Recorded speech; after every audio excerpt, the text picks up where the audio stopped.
এইটা আসলে কোন ভদ্র লোকের এই মিছিল হওয়া উচিত না। আগুন নিয়ে কিসের মিছিল? আগুন হলো জাহান্নামের প্রতীক। আগুন কিসের প্রতীক? জাহান্নামের প্রতীক। যদিও আমাদের উপকারে লাগে, কাজে লাগে।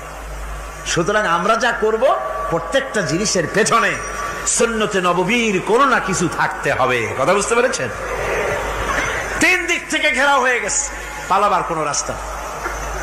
হযরতে মুসা আলাইহিস সালামের কাছে উম্মতেরা বললেন, পালাবার তো কোনো পথ নাই, এখন উপায়টা কি? আমাদের তো আর উপায় নাই।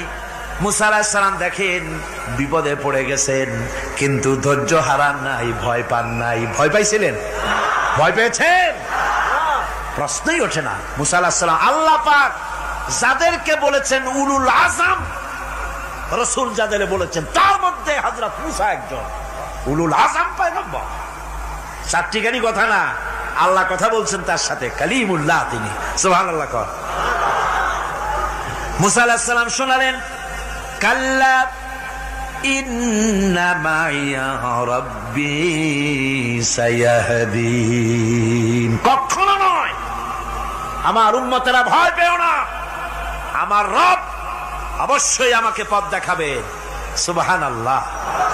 তিন দিক থেকে শত্রু, একদিকে দরিয়া, পালাবার কোন রাস্তা নাই। সেখানে দৃঢ়তার সাথে তিনি বলছেন, অবশ্যই আমার আল্লাহ আমারে পথ দেখাবে। সুবহানাল্লাহ। নবীরা এই দৃঢ়তা দেখিয়েছেন, অবিচলতা দেখাইছেন। আল্লাহ পাক মুসা আলাইহিস সালাম যখন এই দৃঢ়তা দেখালেন, এই অবিচলতা দেখালেন, সঙ্গে সঙ্গে জিবরাইল এসে হাজির হয়ে গেলেন। আল্লাহ পাক বলেন, ফাআওহাইনা ইলা মুসা আন আদরিব বিআসাকাল বাহরা ফানফালাকা ফাকানা কুল্লু ফিরকিন কাত্তাউদিল আযীম। মুসা আলাইহিস সালামকে আমি ওহী নাযিল করলাম, তাকে বললাম হাতে যে লাঠি আছে এই লাঠি দিয়ে আঘাত করো দরিয়ার উপরে। দরিয়ার উপরে আঘাত করলেন, একটা রাস্তা হয় নাই, 12টা রাস্তা তৈরি হয়ে গেল। আর দেওয়ালগুলা পাহাড়ের মতো উঁচা হয়ে গেল। দরিয়ার ভিতরে পাহাড়ের মতো উঁচা মজবুত 12টা রাস্তা। এবার মুসা আলাইহিস সালাম তার দলবল নিয়ে চললেন। আল্লাহ রাব্বুল আলামিন বলেন, ওয়া আনজাইনা মুসা ওয়া মান মাআহু আজমাইন। মুসা এবং তার সাথী সঙ্গীদেরকে আমি পার করে দিলাম। মুসা আলাইহিস সালাম এবং তার সাথী সঙ্গী নিয়ে যখন দরিয়ার মাঝখানে আসছে, ফেরাউন তার দলবল নিয়ে এসে গেছে। আসে দেখে নদীর মধ্যে রাস্তা। বাবা, খুব তো কায়দা। ও মনে করছে ওর বাজানের তৈরি করা ডিস্ট্রিক্ট বোর্ডের রাস্তা। ওর লোকজন নিয়ে নেমে গেছে দরিয়ার ভিতরে, ও আসছে মাঝখানে। মুসা আলাইহিস সালাম চলে গেছেন ওপার, দরিয়া পার। মাঝখানে যখন এসে গেল, আল্লাহ রাব্বুল আলামিন পানিকে অর্ডার করলেন কুন। আল্লাহর তো বটন টেপা লাগে না, মুখ দিয়া কোনো হুকুম করা লাগে না, শুধু বলেন কুন। যে ব্যাপারে কুন বলেন ফায়াকুন, সাথে সাথে হয়ে যায়। আল্লাহ বললেন কুন, আর অমনি রাস্তা বন্ধ হয়ে গেল। এবার তুফান শুরু হয়েছে নদীতে, ঢেউয়ের উপরে ঢেউ, মৌজুন কাল জিবাল, পাহাড়ের মতো উঁচু হয়ে হয়ে ঢেউ আসতেছে। দলবল ঘোড়া আর অস্ত্রপাতি যা ছিল সব মরিয়া শেষ। এবার ফেরাউন একা উপরে ওঠে আর নিচে নামে, পানি খেতে খেতে পেটের কাম সারা। জনমের খাওয়া খাইছে পানি, এখন জান যায়। বাঁচবার আর উপায় না, বাঁচবার আর উপায় নাই। ফেরাউন তার নিজের জীবন সম্পর্কে হতাশ হয়ে গেল। এবার ফেরাউন বলতেছে, আমানতু আন্নাহু লা ইলাহা ইল্লাল্লাযী আমানাত বিহি বানু ইসরাঈল। আমি ঈমান আনলাম, আমি ঈমান আনলাম আল্লাহ ছাড়া কোন ইলাহা নাই। ওই আল্লাহর উপর ঈমান আনলাম যে আল্লাহর উপরে ঈমান এনেছে বনি ইসরাঈলেরা। আল্লাহ যাতে ঠিক পায় যে কোন আল্লাহর উপর ঈমান আনছে। বনি ইসরাঈলের আল্লাহর উপর ঈমান আনলাম। আল্লাহ, এই তো মুসলমান হয়ে গেছি, এরপরও আমার সুবাও কেন? আল্লাহ রাব্বুল আলামিন জবাবে বলেন, আল আন, এখন وقد عصيت قبل وكنت من المفسدين। এখন ইমান আনার কথা বলছো, অথচ যুগের পর যুগ, বছরের পর বছর ধরে আমার মানুষের উপরে মন গড়া আইন চালায়েছ, আমার পয়গম্বরের সাথে বেয়াদবি করেছ। আজ তোমাকে আমি ছাড়ছি না, তোমাকে আজকে ছেড়ে দেব না, আমি তোমাকে মারব। আর সমস্ত প্রাণীগুলিকে, স্থলচর প্রাণীগুলিকে আল্লাহ পাক অর্ডার দিয়া দিলেন, এই ফেরাউনের লাশকে ডুবাবি না, পচাবি না, খাবি না। আলিয়াউমা নুনাজ্জিকা বিবাদানিক, আমি তোমার শরীরে বাঁচায় দেব। পোকে খাবে না, পানিতে পচবে না, মাছে খাবে না, কুমিরে খাবে না, দুনিয়ার কোনো পশুতে খাবে না।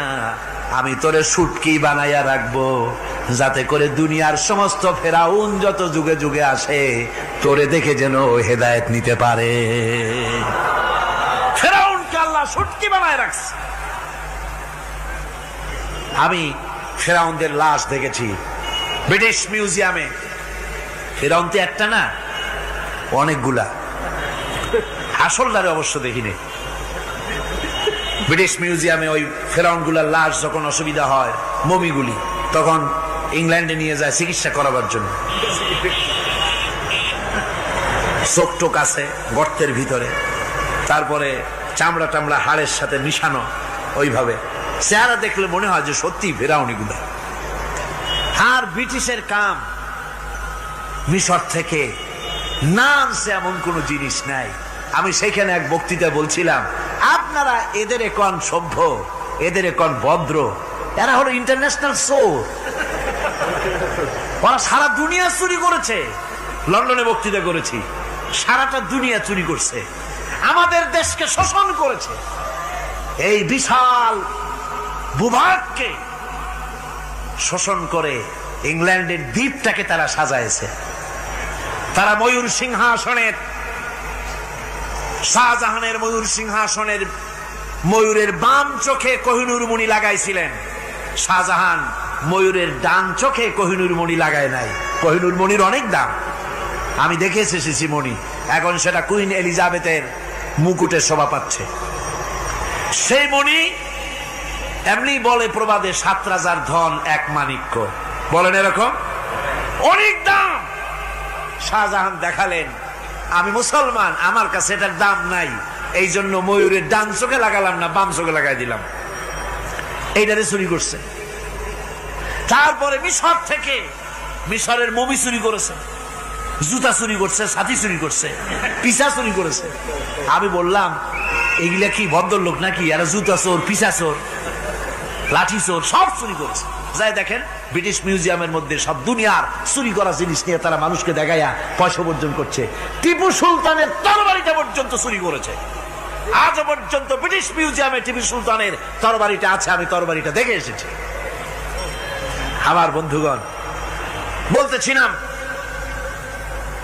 যে পৃথিবীতে আল্লাহ রাব্বুল আলামিন নবীরা তাদের চরিত্র দিয়ে বিপদের মোকাবেলা করে, দুনিয়ার সামনে কঠিন বিপদের মোকাবেলা করে অবিচলতা, দৃঢ়তা দেখায় গেছেন যে কেমন করে এই পৃথিবীতে বিপদের সামনে মোকাবেলা করতে হয়।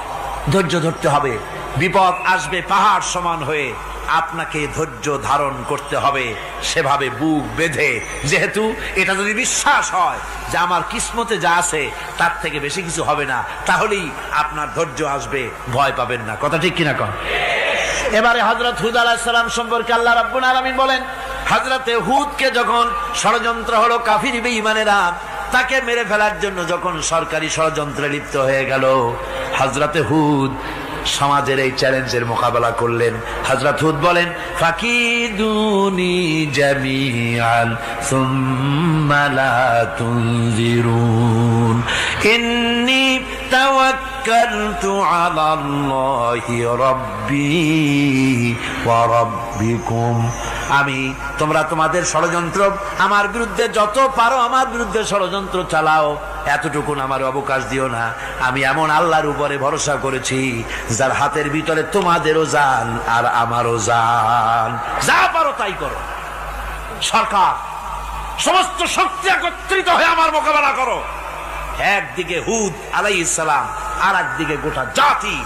হযরত হুদ ভয় পায় নাই। সুবহানাল্লাহ কোন। ঈমান বিল্লাহ মানুষের কলিজাকে এভাবে শক্ত করে দেয়। কোন আলহামদুলিল্লাহ।